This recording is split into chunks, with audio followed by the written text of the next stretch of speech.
Chicago is home to over 50 neighborhoods, each one diverse and rich in its own history and development.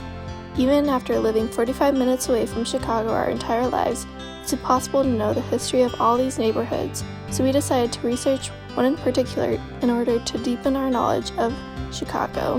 The neighborhood we chose was Hyde Park. Before going to visit, we decided to do some research on the history and background information of this neighborhood. Hyde Park is a neighborhood with an area of 1,055 acres that is located 7 miles south of the Loop. One of the things it is most known for is hosting the World's Fair in 1893. It first began when Paul Cornell purchased 300 acres between 51st and 55th Street along the shore of Lake Michigan in hopes of creating an environment that is inviting for businesses and families. In the beginning, the demographic was white, church-going, Protestant Republicans, and now it is completely flipped. Hyde Park is now Democratic-leaning since the Great Depression and is an integrated community, now around 50-50 white and black. Currently, the total population is 27,000 and 88% of the residents living here were born U.S. citizens. Over 50% have white-collar jobs, and a good majority of the residents do not have kids, so it is not necessarily considered a family neighborhood. The average household income is around $60,000. After doing research, we decided to learn more about the community in a hands-on way by visiting it. The fastest and easiest way to get from Naperville to Hyde Park by public transportation is to first take the train that goes from Naperville to Chicago Union Station in 34 minutes hourly. Next, you would take a bus that picks you up at Jackson and Chicago River and drops you off at Michigan and Van Buren/Congress, which is a 10-minute ride. From there, you would get on another train at Van Buren Street to 55th, 56th, or 57th Street, which takes 14 minutes. In total, the commute is about an hour and 12 minutes and can cost $13 to $17. The first destination we visited was the Roby House. The house was originally designed by Frank Lloyd Wright for Frederick C. Roby and was completed in 1910. The style of the house is a prairie style, which is a term that melds the ideals of the art and crafts movement, with its emphasis on nature, craftsmanship, and simplicity.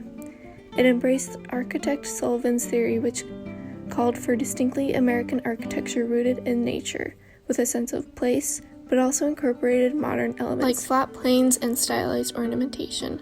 There was a heavy emphasis on the horizontal lines, which is seen in the brick and the different levels of the house. This house celebrates the long, low landscape of the Midwest. From the inside, one can see the breathtaking light-filled living space with a simple open floor plan.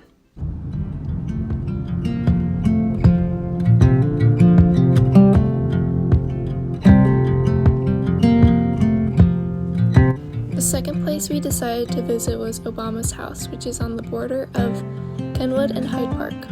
He had purchased his home in 2005, 4 years before his presidency. Despite Obama having multiple houses, he has chosen to keep this one.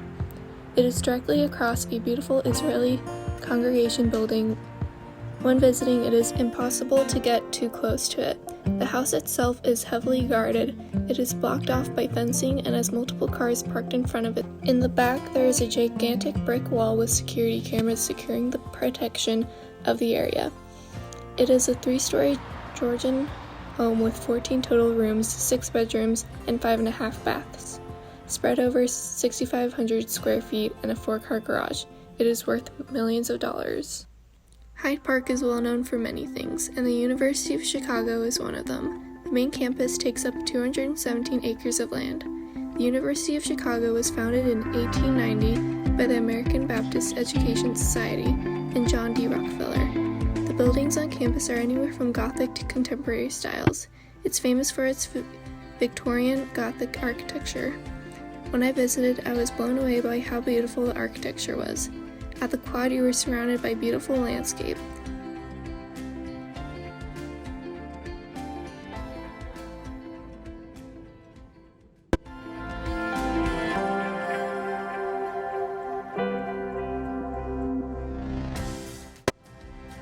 I even found a small pond that was filled with ducks.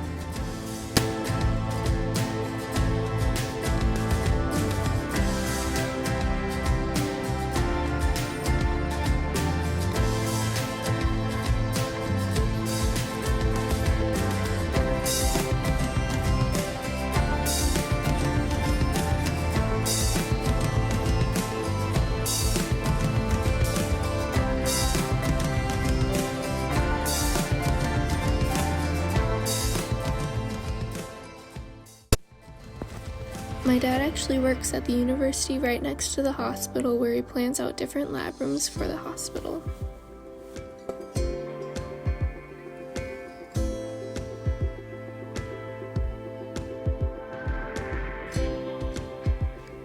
Something my dad showed me was a rounded concrete bench that when you were right in the center, your voice would sound louder and it would create an echo only you could hear.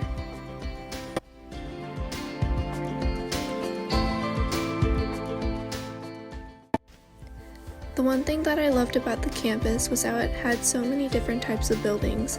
One that caught my eye was the library and the dome that housed many books.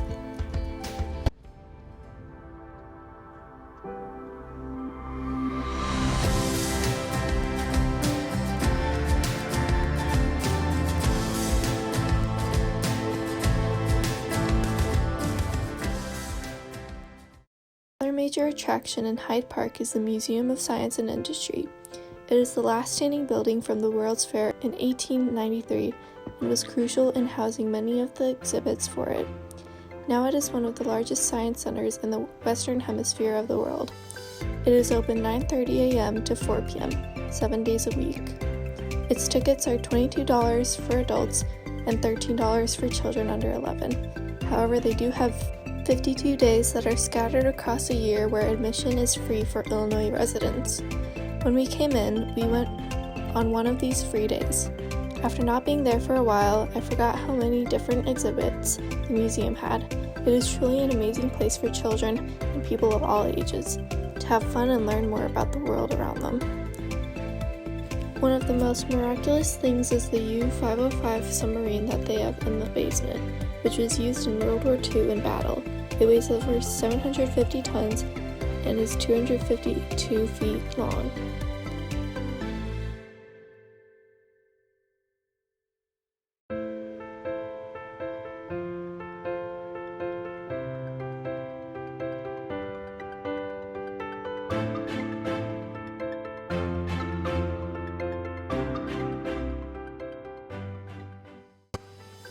This 3-story building truly has everything, including places to learn about different forms of transportation, trains, buses, cars, to weather and natural disasters, colors and how they work together, seeing a 3D printer assembly line work in progress, to fire, nutrition, anatomy and muscles of the body, and a fun mirror maze to race your friends in.